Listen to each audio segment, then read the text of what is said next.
President Trump declared an emergency today in Puerto Rico. Residents were warned to brace for the worst. Culebra fue una de las islas municipios que recibió los fuertes vientos del huracán Irma. Maria, expected to become a hurricane later on, its path is actually following the path of Irma. Puerto Rico está enfrentando por primera vez en unos 85 años un huracán categoría 5. Que aquí hay que evacuar, hay que hacer desalojo, dejándole saber a todos los ciudadanos que esto es un peligro.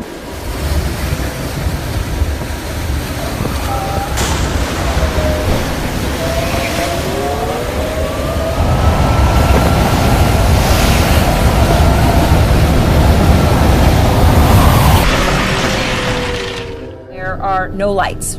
It is dark, entirely dark. And apparently it could take months to get the power back on. Just think about that for a second in the modern world. Months with no power. This is part of the United States of America. What's up, YouTube? What's up, YouTube? What's up, YouTube? What's up, YouTube? What's up, YouTube? Hey, yo, what's happening, guys? My name is Bebo. This is my cousin Marlene, and this is welcome to our channel. We're gonna be talking about today about a subject that is super dear in my life. From my last episode, you saw that I'm from Puerto Rico. I moved to New York, but it's because of the storm and what happened, and things are tough. So I'm gonna ask some questions so you have a perspective on my life and how it was surviving a storm. So let's go.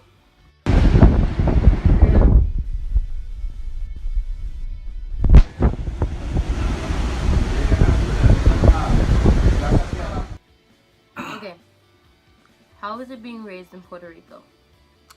It's actually pretty cool. It's always hot, so it's like summer 24/7. So living in Puerto Rico is not bad. It's a place to retire, honestly. If you're seeing yourself with a big future, you gotta get out of there. That's more for relaxing, parties, and, you know, living life.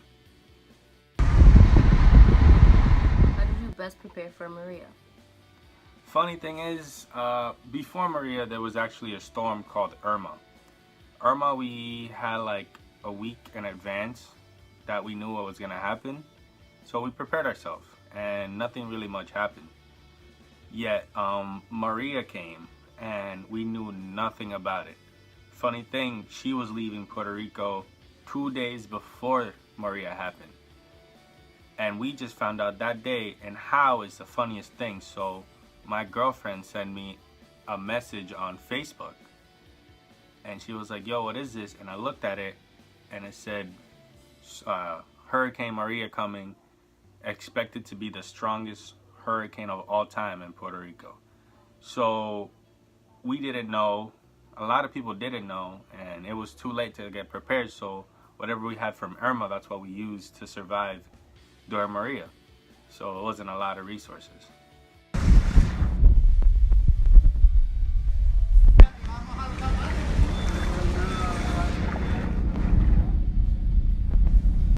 How did you and your family get by during Maria? So I'm from a little town called Rincon.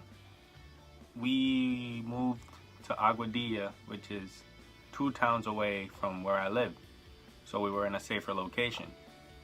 We took 3 cars and we survived the night. It was crazy.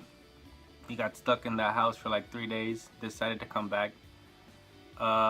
Something that would normally take us 35 minutes to get there, it took us 3 hours. And in that ride, we had 3 cars, and one of the 3 was mine, and mine got stuck halfway because I ran out of gas, because that's how much we had to drive. Surviving after Maria, that was one of the hardest things would ever experience personally, and I wish nobody has to ever experience something like that. It was hard.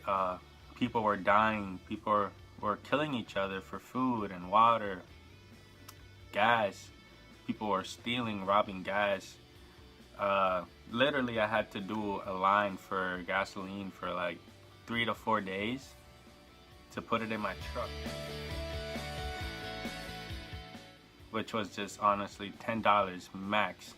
And with those $10, we would take my truck all the way to the other corner of my town to get water, to then give it to old people that were lived around. And you know, it was a struggle, and oof, it was something to live by.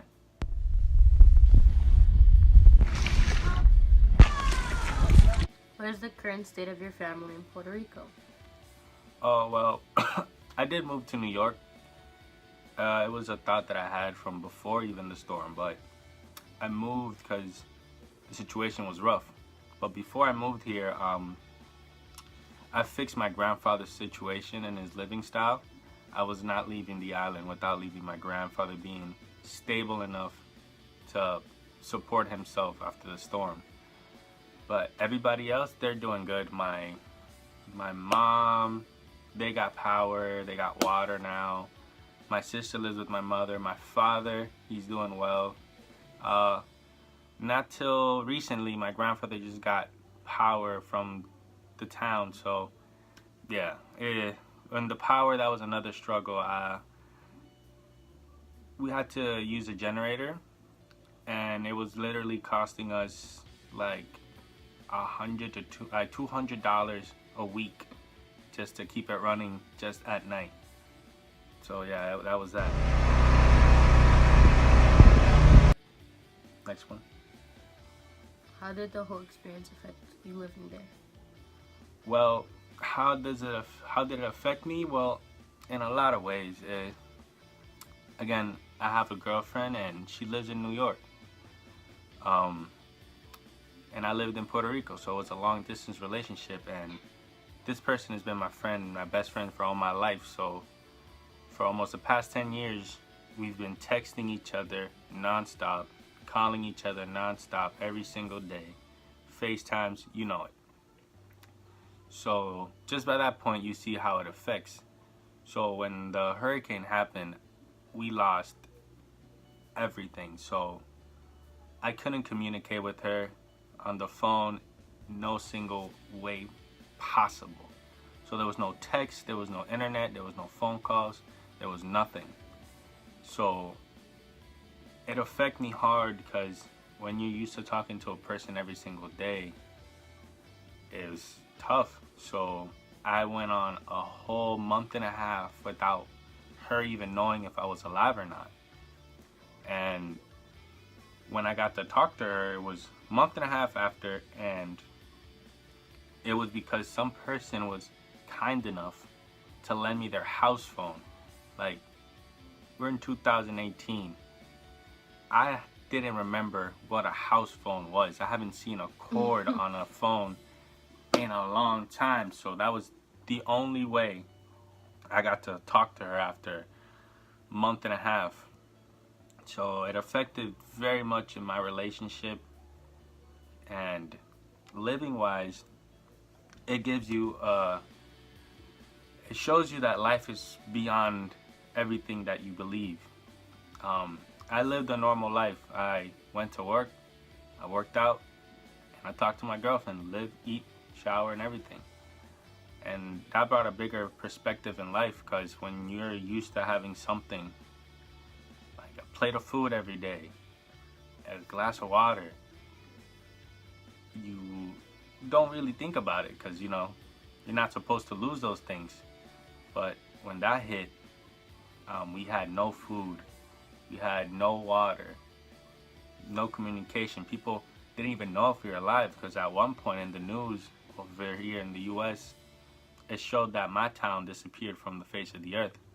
So you can see what kind of things were running in through my girlfriend's head and my family that lived over here. So it was just a crazy experience, and you see life in a bigger picture. And how I got by every day was just thinking about me making it to her over here. You don't even understand how crazy it is to have power right now, this energy and light, without hearing a generator blasting in the other room. So it changed me a lot, and it changed me in the perspective that a lot of things are more important than just money and just a lot. Just having family, it was the most important thing because that's all we had. So yeah.